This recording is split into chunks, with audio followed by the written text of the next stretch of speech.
सजदा बार बार हज करे भावे दर दर फिरे पर तेनू लभना खुदा नहीं जे अली दी विला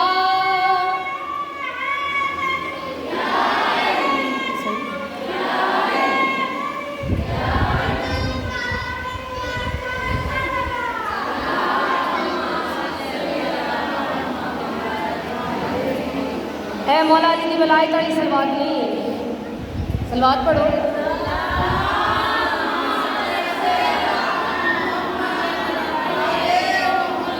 जरा कदीरी मजमा ते पढ़ो, अली दी वलायत सुना रही है।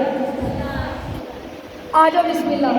ए हुण देखियो अली दी वलायत किवें सुनी जाती है। आंडी फिजा जे अली दी विला ने ते सजदा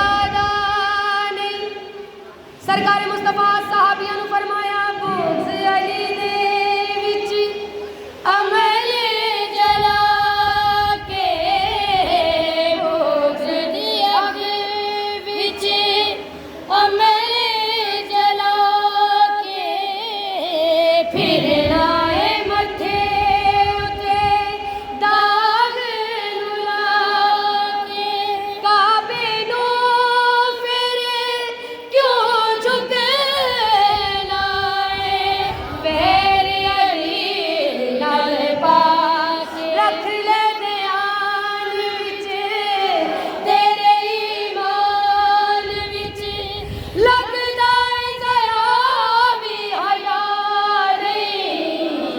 जे अली